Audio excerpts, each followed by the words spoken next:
está dividida en una zona de conducción y una zona de transición, ¿ya?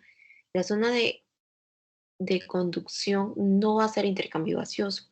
¿Y quiénes están en la zona de conducción? Está, por ejemplo, la tráquea, el bronquio, los bronquiolos y los bronquiolos terminales. Entonces, hasta ahí no tenemos zona de intercambio gaseoso, ¿ya?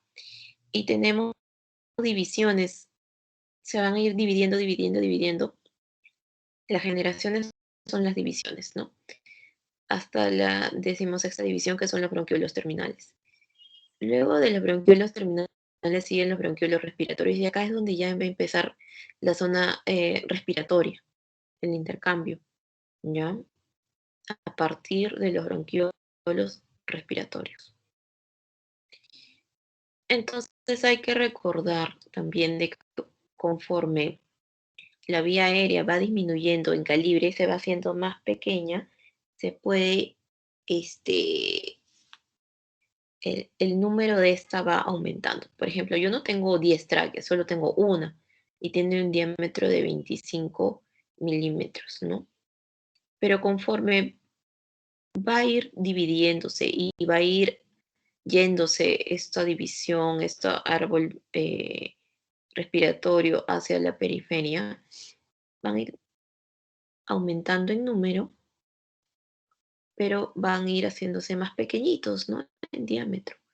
Pero este aumento de número condiciona que en área transversal cubra más espacio.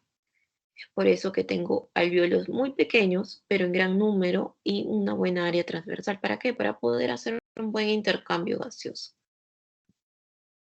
Entonces, tenemos la tráquea, que viene desde el cartílago cricoides, que está a la altura del C6, hasta la carina, que es la división de la tráquea, en que se divide en bronquio principal derecho y bronquio principal izquierdo, a la altura del D5. Está compuesta de 18 a 22 anillos traqueales. Puede tener una longitud entre 10 a 15 centímetros. El bronquio principal derecho es más corto en longitud que el izquierdo, ¿ya? Entonces, esto condiciona de que haya mayor facilidad de que objetos extraños o diferentes sustancias se puedan aspirar con mayor facilidad hacia el lado derecho. Por ejemplo, vómitos, o que se pasen los pacientes los dientes o huesos. Entonces esto es más fácil encontrarlo en el lado derecho.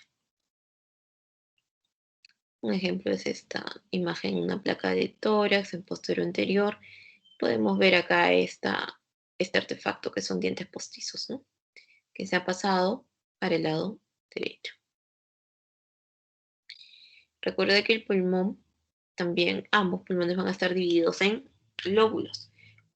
El derecho va a tener 3 lóbulos: el lóbulo superior, medio, inferior. El izquierdo tiene 2, el lóbulo superior y el lóbulo inferior. Estos a la vez están divididos en segmentos, ¿ya? No les pido que se memoricen los segmentos, pero sí mínimo los lóbulos deben conocer que el derecho tiene 3 y el izquierdo tiene 2. Cada pulmón tiene un hilio. ¿Y por qué es tan importante saber este hilio? Porque por este hilio van a pasar estructuras muy importantes. Tenemos venas pulmonares, arterias pulmonares, los bronquios, tenemos ganglios linfáticos, plexos nerviosos. Entonces, es una zona, aparte de muy vascularizada, está llena de ganglios. Bueno, acá esta placa, esta tomografía en corona la pongo porque cuando conocemos qué segmentos o qué lóbulos están afectados en el COVID, podemos darle un grado de severidad. ¿Qué otra estructura es importante recordar? Es la arteria pulmonar. Recordemos que la circulación del pulmón es un poco diferente a la sistémica. La arteria pulmonar que va a salir del ventrículo derecho es sangre que no está oxigenada. Recién se va a ir a los pulmones para ser oxigenada y luego retornar a la aurícula izquierda y luego el ventrículo izquierdo y recién a la circulación sistémica, ¿ya? Entonces nuestra arteria pulmonar no está oxigenada. Y esta arteria pulmonar no es como decir una arteria braquial, no es como una arteria aorta que tiene, la vía sistémica, que tiene este, bastante presión. Tiene presiones bajas, ¿ya? No tiene la presión de 120/80, de 110, es demasiado. Estas son presiones muy bajas, ¿ya? Y en la arteria pulmonar tenemos en el lado derecho y en el lado izquierdo. En el derecho se va a dividir tanto en la rama superior como en la rama inferior y la misma en el lado izquierdo. También tenemos venas pulmonares, que también se pueden dividir en las venas inferiores, venas inferiores y superiores, tanto derecho como izquierdo. Otra estructura muy importante es aquella que está en medio de los dos pulmones. Se llama mediastino. Podemos dividir en mediastino, hay diferentes divisiones.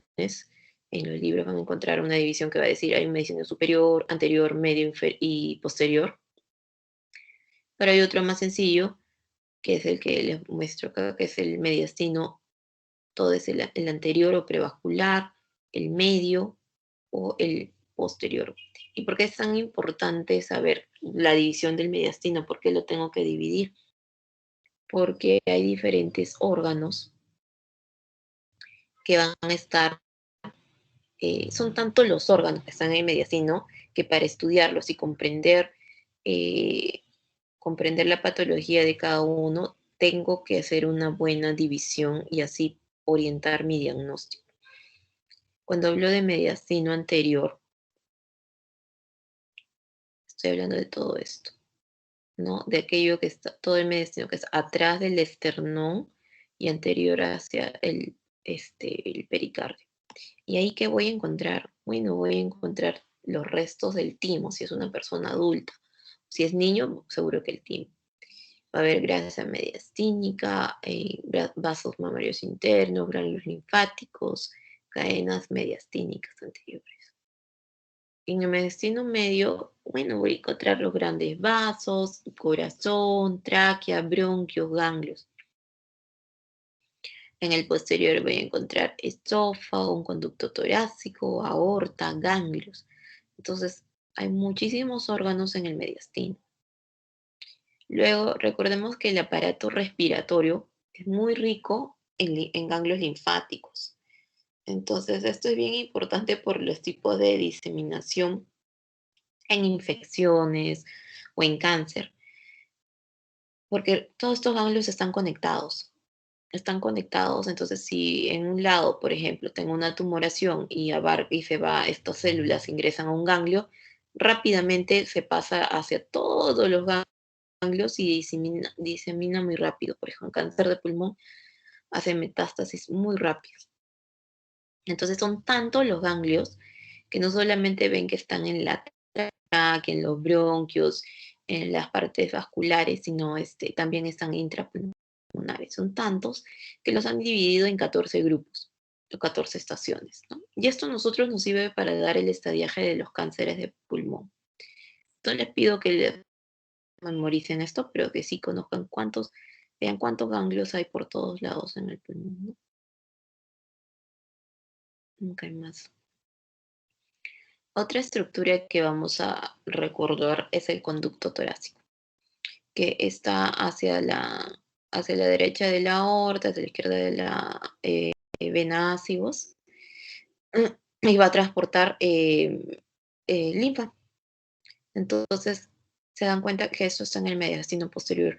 Si es que ha habido alguna manipulación, de repente quirúrgica o un accidente de tránsito, eh, es la sustancia, que es la linfa que está aquí adentro, va a derramarse, por así decirlo, hacia la cavidad intrapleural y puede generar lo que se llama un quilotórax. ¿Ya? Entonces, eso es para que lo recordemos. Estructuras importantes a recordar que van a ver por patologías pleurales son las pleuras. Tenemos una pleura visceral pegada al pulmón y otra parietal, que se va a ir más pegada hacia la pared torácica.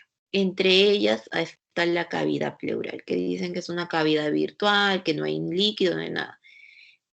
Hay el líquido mínimo necesario para que no haya fricción en el pulmón a la inspiración. Es lo mínimo necesario. Entonces, y nuestro organismo es tan sabio que tiene sistemas linfáticos que se ocupan de mantener este equilibrio, hace que no haya tanto líquido como para que no genere un derrame pleural, pero es lo necesario para que no haya una fricción y el pulmón se pueda expandir. Pero también tenemos zonas de Klimes que les llaman los recesos. El receso costodiafragmático y un receso costomediastínico, ¿no? Y estos recesos nos importan porque por acá se puede haber acúmulo de líquidos. ¿Ya? Lo primero es que se acumula el líquido. Y la estructura, uno de los músculos más importantes para la respiración que tenemos se llama el diafragma. ¿Por qué? Porque gracias a él vamos a iniciar la respiración. El diafragma está irrigado por el nervio frénico, inervado por el nervio frénico, tanto derecho como izquierdo, para el diafragma derecho como izquierdo también respectivamente. Es decir, si me falla mi nervio frénico, el diafragma no va a poder bajar, no se va a poder contraer. Y si no baja, no va a haber el espacio suficiente para que mi pulmón se pueda expandir. Entonces es muy importante tener bien mi diafragma para que se inicie la ventilación. Además, el diafragma también va a tener agujeros o los hiatos, por donde van a pasar estructuras desde el abdomen hacia la cavidad torácica. Hiatos para la aorta, el esófago, para la vena cava inferior, por ejemplo. Bien, hasta ahí preguntas.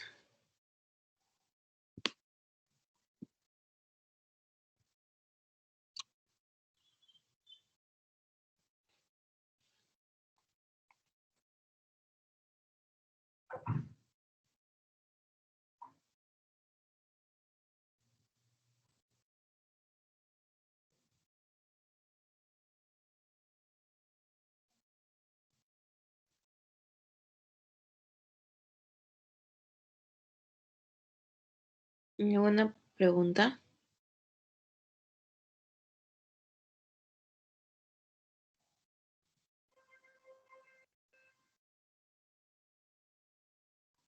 No, doctora, no habría preguntas por parte de mis compañeros. Ya está. Entonces seguimos con la fisiología, ¿verdad? Ya. Sí, doctora. A ver, un ratito.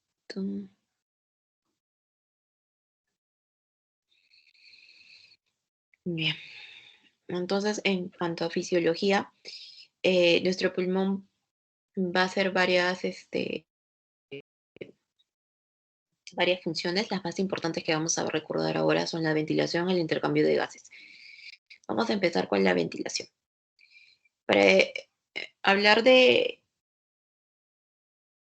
ventilación, vamos a hablar de que tenemos dos momentos de trabajo respiratorio, o que un ciclo respiratorio se compone de dos momentos, que es la inspiración y la expiración. Y si se dan cuenta en este gráfico de volumen-tiempo, vemos que el tiempo inspiratorio es menor que el tiempo expiratorio, se toma un poco más de tiempo. Y esto tiene una razón. Lo que pasa es que tenemos músculos que van a ser productores de la inspiración, que van a iniciar la inspiración. La inspiración va a ser iniciada como dijimos, por el diafragma. ¿Ya?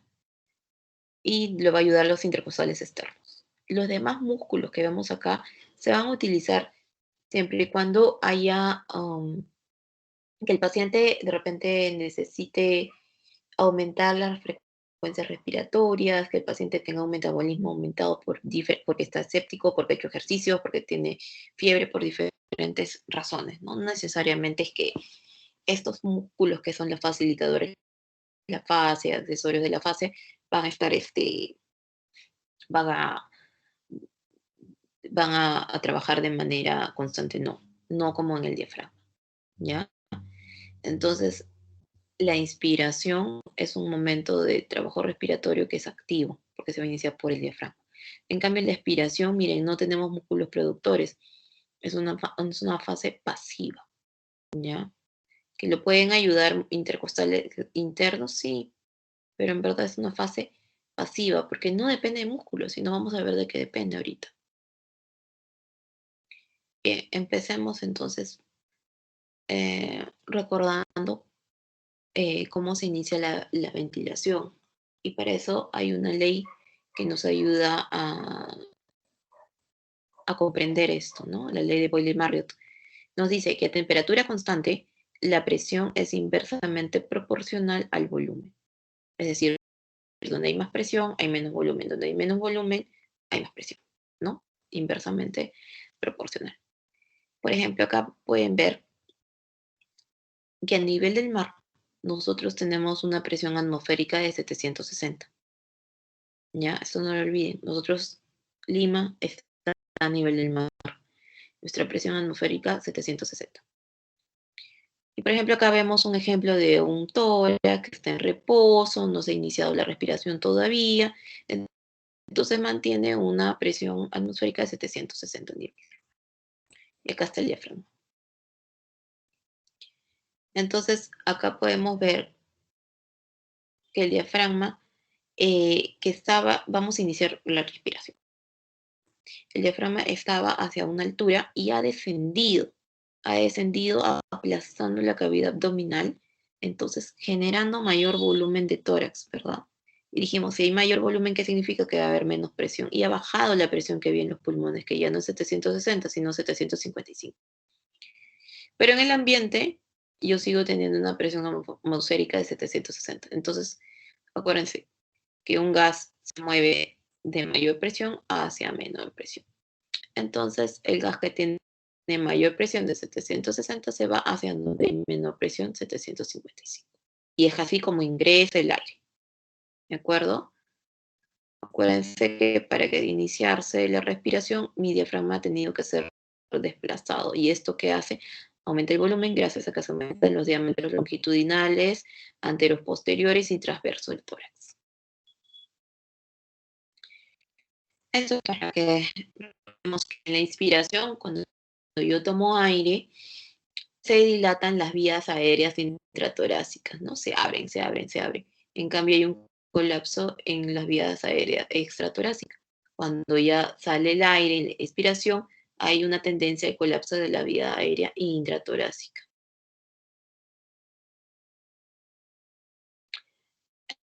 Entonces, en este gráfico, lo que vamos a tener en cuenta, miren, miren aquí esta línea roja, está representando lo que es la cavidad pleural.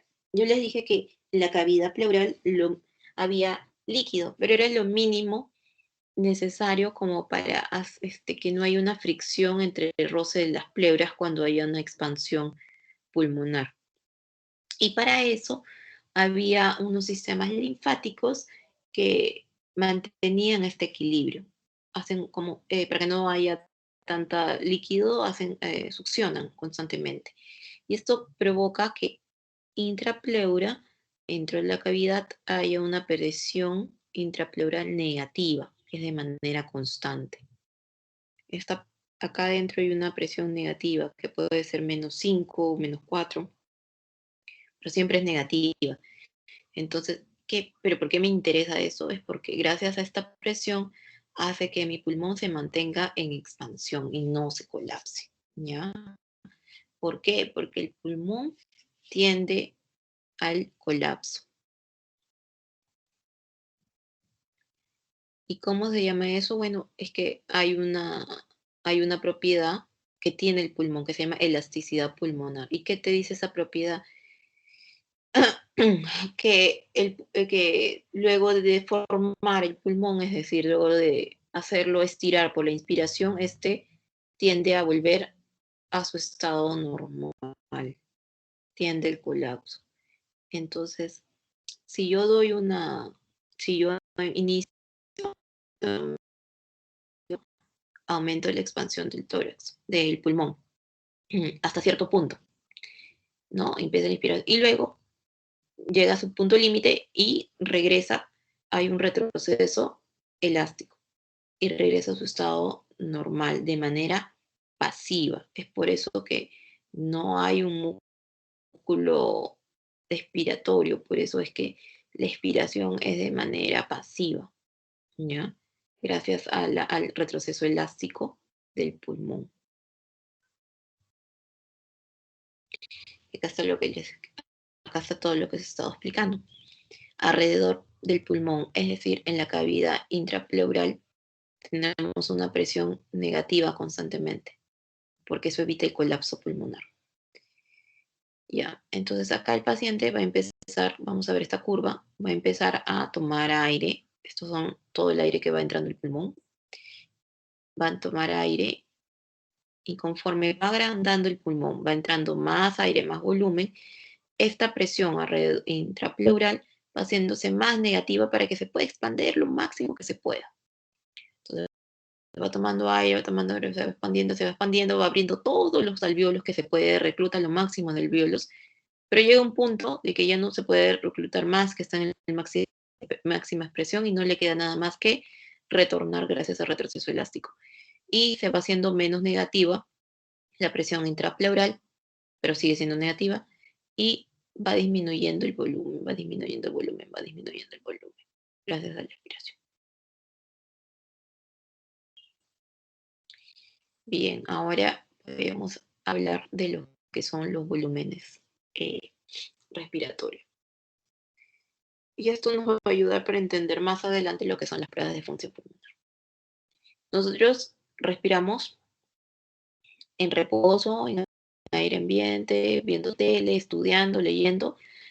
El aire entra, sale y lo llamamos eso un volumen corriente, que suele ser 0.6 por kilo de peso. Pero de pronto yo quiero inspirar un poco más de lo normal.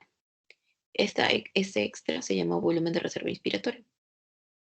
Pero yo quiero botar un poco, expirar, ¿no?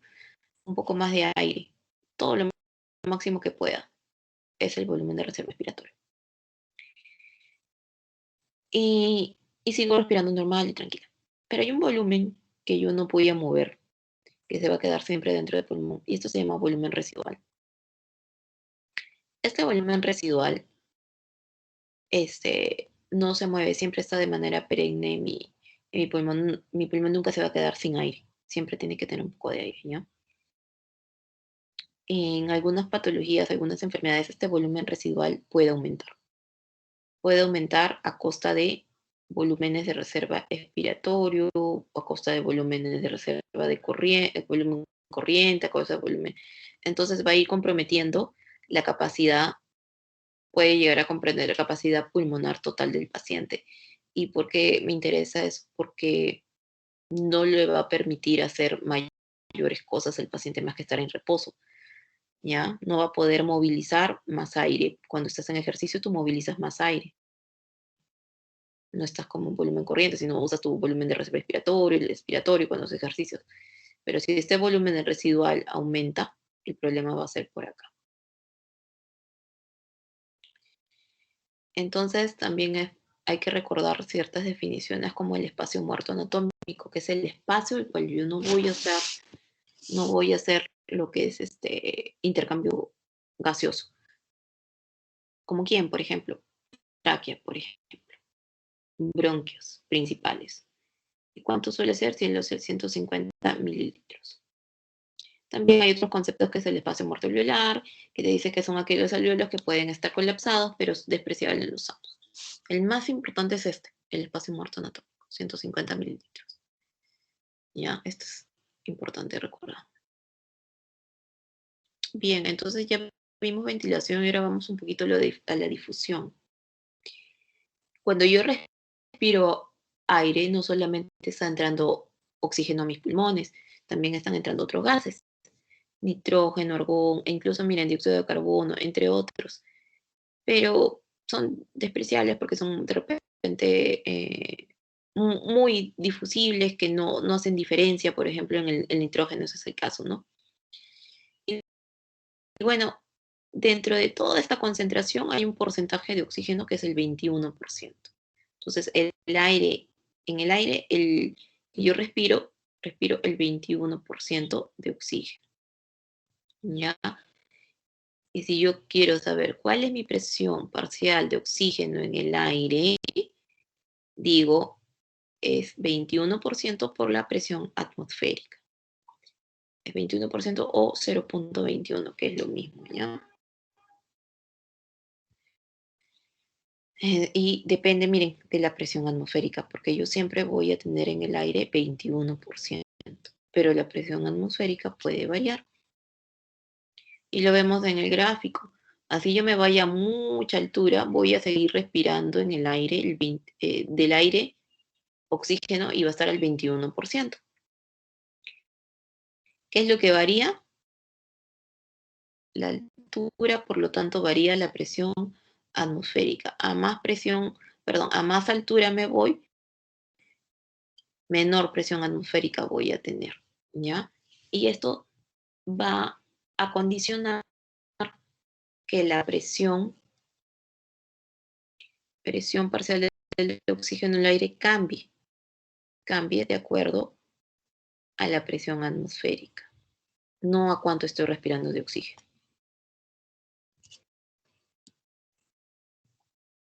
¿Qué otra cosa es importante recordar? Cuando yo respiro aire, entra por la vía nasal.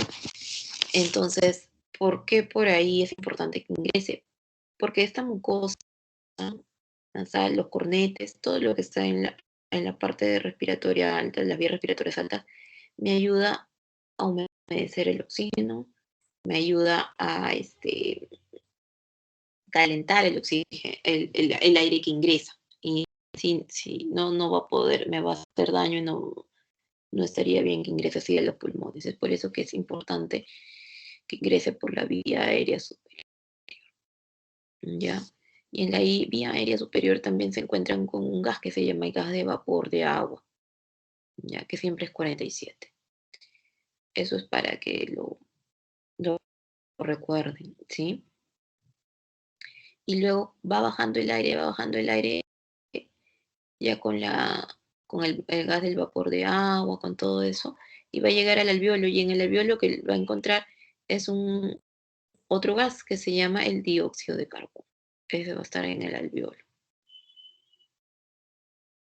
Bien. Entonces, ahora recordemos un poquito del intercambio gaseoso. Acá vemos mi vía aérea y llegué a mi alveolo. Está entrando el aire y el aire está conformado por una presión alveolar de oxígeno de 109 milímetros de mercurio y una presión alveolar de dióxido de carbono de 40. Todo esto ahorita esto es el aire que está representado en este alveolo. Y por acá va a pasar el capilar. Y este capilar viene de toda la vía sistémica dando oxígeno, entonces viene desoxigenado, viene con poco oxígeno, 75 es poco. Entonces va a pasar por el alveolo y como tiene poca presión, acuérdense, un gas va de mucha presión a poca presión. Como tiene poca presión de oxígeno, lo que va a hacer es difusión. Y luego se va a ir bien oxigenado hacia la vía sistémica de nuevo a ofrecer oxígeno. Y todo esto se va a dar, pero hay que cumplir ciertas cosas. La ley de Fick me ayuda a recordar eso. Tienes que cumplir que haya una diferencia de presiones entre el alveolo y el capilar. Porque si este tiene poco oxígeno, poco oxígeno y este tiene igual de poco oxígeno, no va a haber intercambio.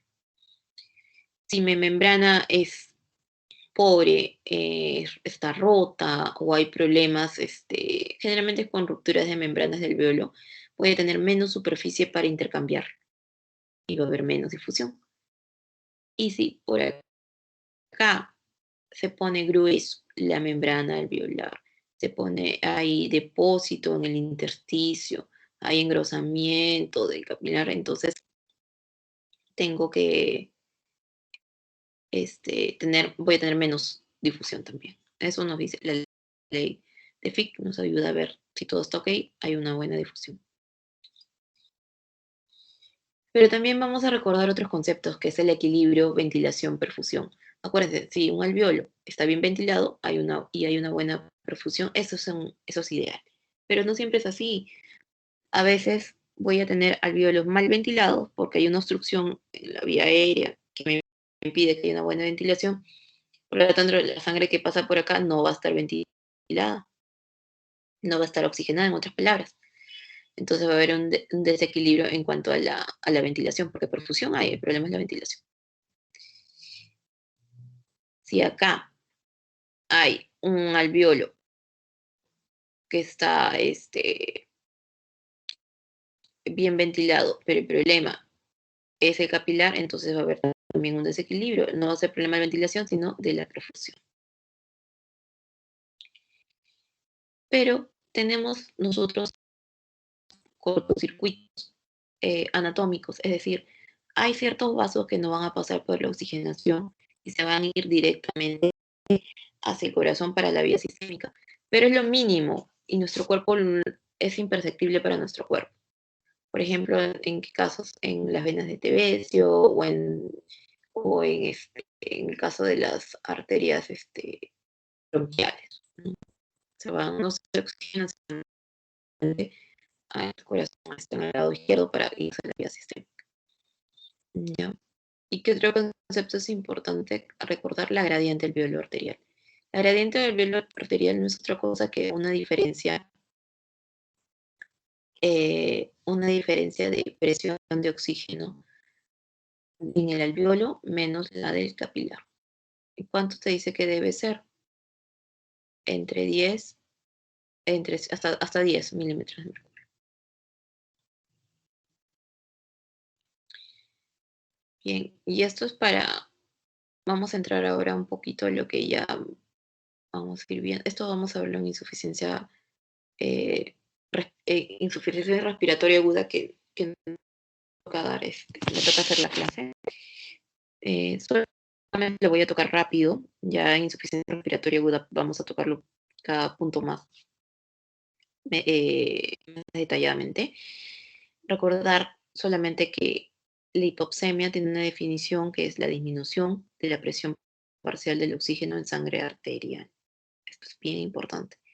Esta hipoxemia se puede dar por diferentes mecanismos. De hecho, que acá les pongo 5 mecanismos por los que me puede generar que haya poco oxígeno en sangre arterial, o sea, poco oxígeno que yo pueda darle a mis células para que trabajen. Y se puede deber a diferentes mecanismos. Por ejemplo, vamos a tener un mecanismo por altura, nos va a dar hipoxemia. Esto lo paso rápido porque les voy a decir, lo vamos a ver en insuficiencia respiratoria aguda. Va a haber otro mecanismo que me va a hacer ventilar mal, porque tengo problemas en el cerebro, porque he tenido un accidente y me duele la parrilla costal, entonces va a incrementarse el dióxido de carbono. Va a haber problemas de hipoxemia porque hay problemas, por ejemplo, en la difusión.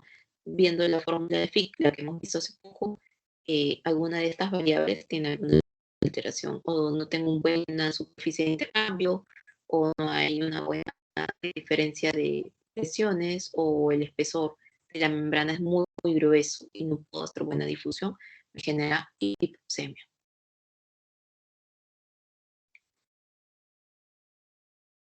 Vamos a tener hipoxemia porque puede haber, como les expliqué hace poco, un desequilibrio en la ventilación-perfusión.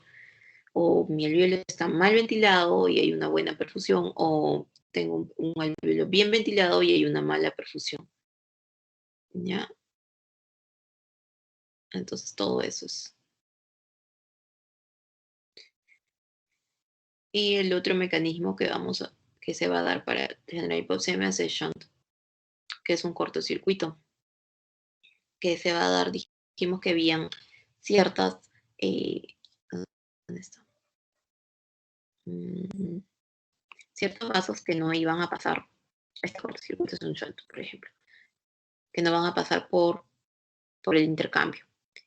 Pero fisiológicamente lo tenemos, que son por ejemplo, las venas de Tebesio y y las arterias bronquiales, y forman hasta un 4% del gasto cardíaco que no participa en esto, en el intercambio gaseoso. Pero eso no importa, es despreciable normalmente.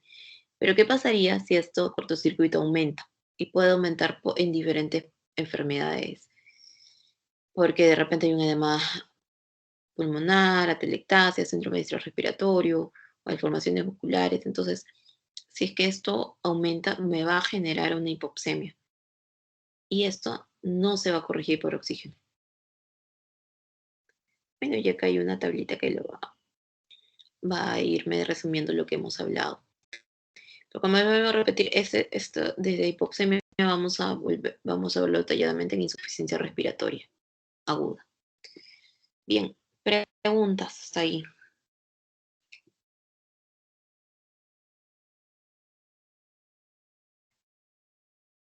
Doctora, una consulta.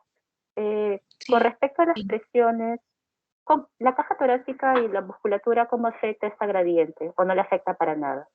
¿O en qué casos la podría afectar? ¿En qué presiones? Dime, por favor. ¿Presiones Me refiero atmosféricas, a me que dices? si la musculatura y si por ejemplo hubiera algún tipo de enfermedad como, no sé, esclerosis o algo así, y los músculos pudieran generar algún tipo de Tipo, compresión, eh, ¿esto afecta de alguna manera a la diferencia de presiones de la gradiente de presiones de la atmósfera con los pulmones o no la afecta? a ver, creo que, a ver, ya, a ver, no, Porque tenemos ya, la presión a nivel del mar 760 y dentro de los pulmones 750 con la presión negativa de la pleura, ¿no? Pero otras estructuras dentro de nuestro cuerpo generan algún tipo de presión que puedan afectar esta gradiente o no. cuando me hablas de gradiente, no entiendo bien cuando me hablas de gradiente, pero eh, a ver, más o menos lo que he podido entender es que me estás preguntando si hay un músculo se ve afectado por el cambio de altura. No, si es que algún tipo de enfermedad muscular puede afectar Ah, ya. nuestro intercambio gaseoso Ya, o claro, gástrico. claro. Ajá. No mira, de hecho que cuando hay problema, eso debemos saber bastante en insuficiencia respiratoria aguda. Bueno, en crónico agudizado. Cuando tenemos problemas en la caja torácica muscular, como tú bien lo has dicho, a ver, vamos a ver acá. El problema, vemos que tenemos un pulmón que puede estar sano, por así, el tejido pulmonar es sano, pero el problema está hacia afuera, ¿no? Incluso a veces no lo vamos a ver con hipoxemia, pero vamos a ver que va a incrementar el dióxido de carbono. Ese va a ser el problema, sí. Problemas de la musculatura, problema de hipoxemia. No tanto de difusión, porque para tener un problema de difusión, tendría que yo tener algún problema en mis presiones de oxígeno entre el alveolo, el capilar o mi superficie de intercambio o mi espesor, ¿no? Como es problema de músculo, por ejemplo, una distrofia de Duchenne o una esclerosis amiotrófica lateral, que hay una atrofia muscular, no hay los músculos suficientes para iniciar una buena ventilación, entonces no hay una buena amplexación, eh, no entra el aire suficiente para hacer el intercambio, entonces empieza a acumularse el CO2, es lo primero que vamos a ver, el acúmulo de CO2, y más adelante va empeorando, puede generarse una hipoxemia, ¿no? Pero, o sea, el tejido pulmón está bien, el problema es los músculos. Sí, sí puede generar una hipoxemia, problemas de musculatura. Doctora, y una otra consulta. Yo había leído que las presiones, ¿no? La presión arterial va a ser distinta a nivel pulmonar, su efecto en los alvéolos, que, por ejemplo, a nivel periférico. Eh, yo me preguntaba qué papel o qué cosa ocurre cuando hay un aumento de la resistencia vascular, por ejemplo, a nivel de los pulmones. Ya, ¿qué pasa con la... ya. ¿Qué? A ver, me dices a nivel de los pulmones ya. Y en la vía circulatoria sistémica, ¿qué pasa cuando hay poco oxígeno? ¿Qué hace el capilar normalmente en la vía sistémica?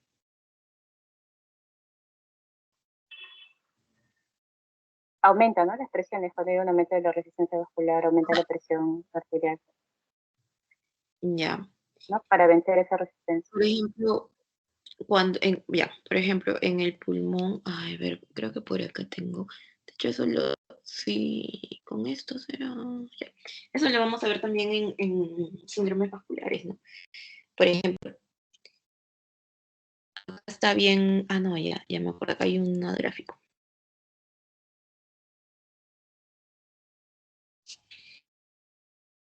Por ejemplo, eh, supongamos que un alveolo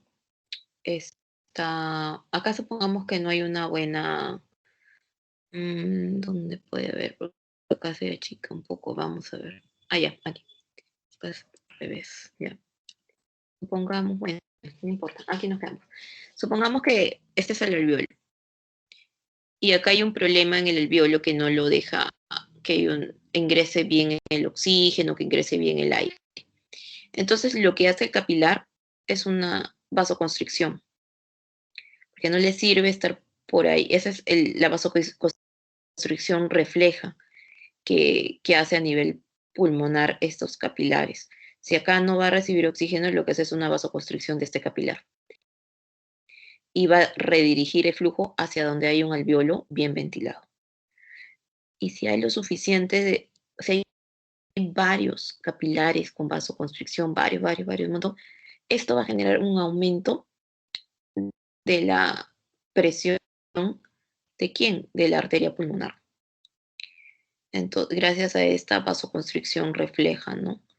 Y, y, esta, y esta presión eh, de la arteria pulmonar, si es mucho tiempo se deja, si es que empieza a empeorar, a haber más vasoconstricción, por ejemplo, puede llegar a afectar al corazón y generar lo que se llama cor pulmonar.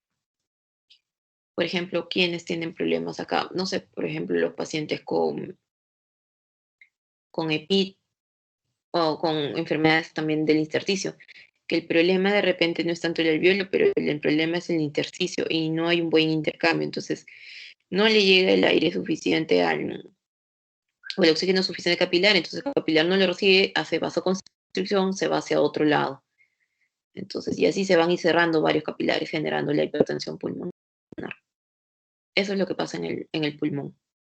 Eso es lo que hace el, la arteria pulmonar cuando no recibe una buena oxigenación, hace una vasoconstricción. Esto a la larga va a generar una hipertensión pulmonar. ¿Eso es a lo que te referías? Sí, sí, a eso me refería. No lo había entendido bien cuando lo había leído. Gracias. Sí.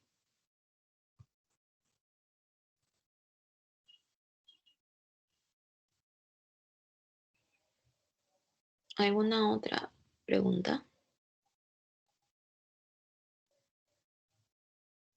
¿Se puede medir la gradiente alveolo arterial?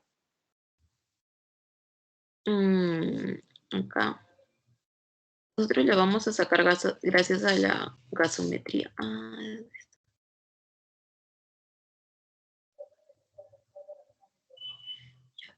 Nosotros le vamos a sacar gracias a la gasometría arterial, porque nos va a dar de manera y nos va a dar de manera indirecta esta gradiente, ¿no? La gasometría que no sé si en renal vieron esto. Sí, sí, la salciosis y el calosis, Sí, sí, las vimos. Metabólicas.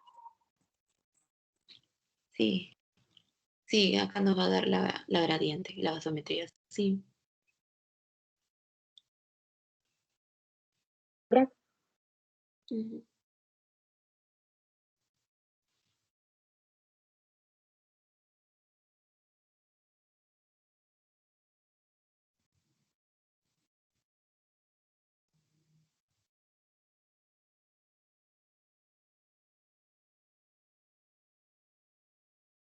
¿Más preguntas?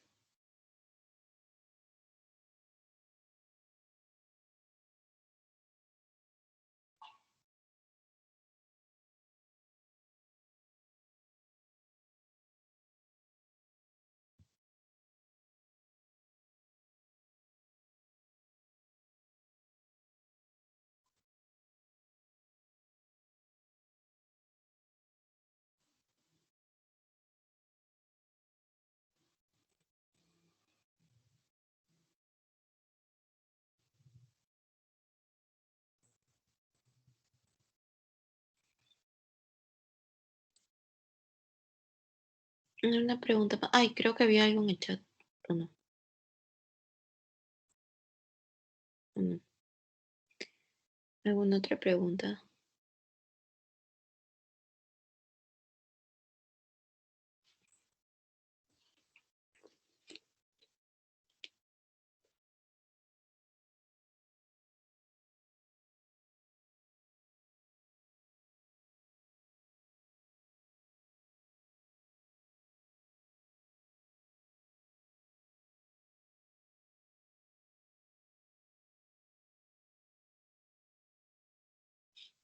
No hay por ahora. Con respecto, Ah, sí, ya, sí, sí.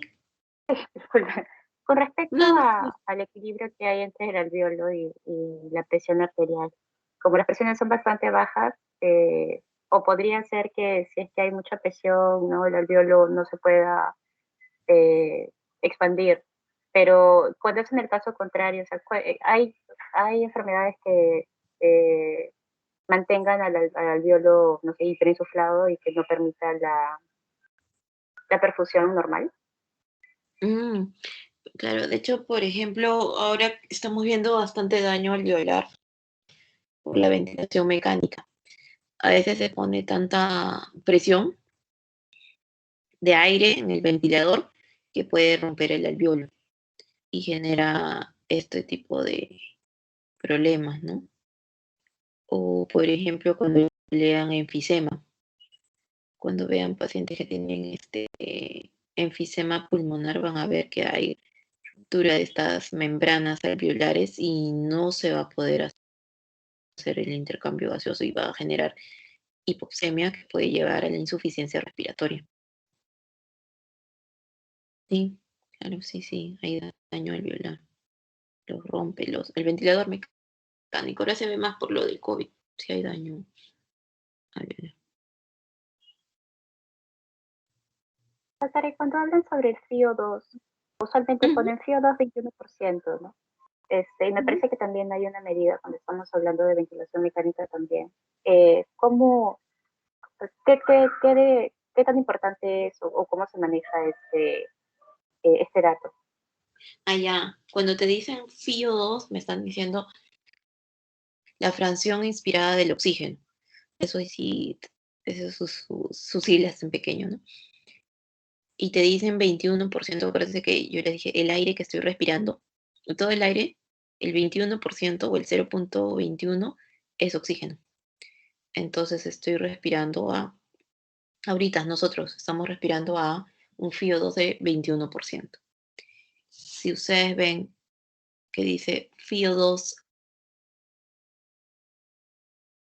32%, tiene más del 21%, es que este paciente tiene oxígeno suplementario. ¿Qué significa oxígeno suplementario? Tiene ayuda de oxígeno tipo con cánula binasal, o tiene con máscara Venturi, o máscara de reservorio, o ventilación mecánica.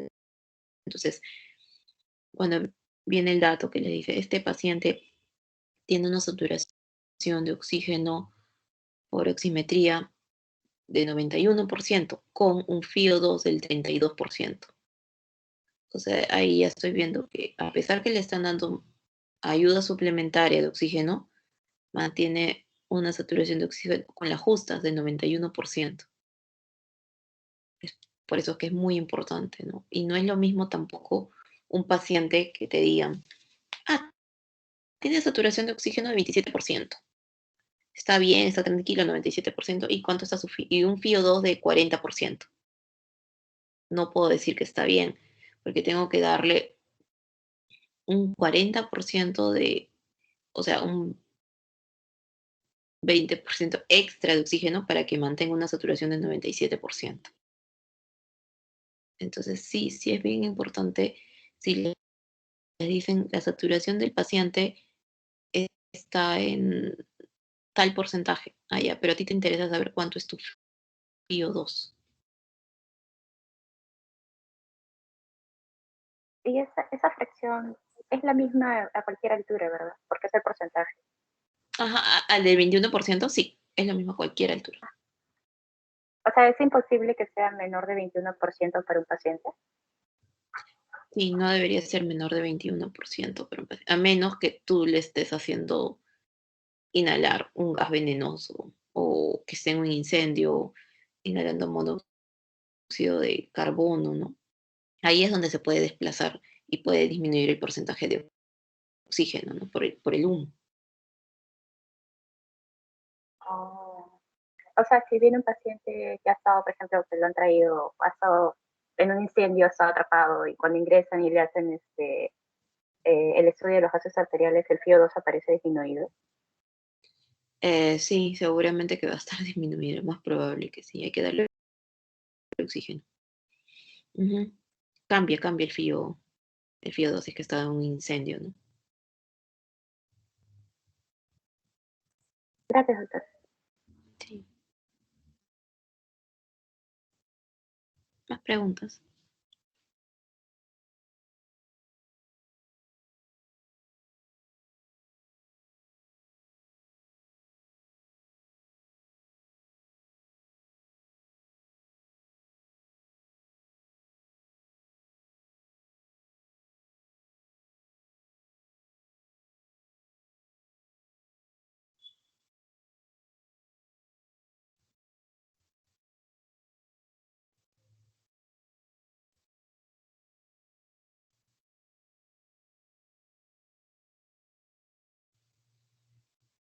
Más preguntas, doctores.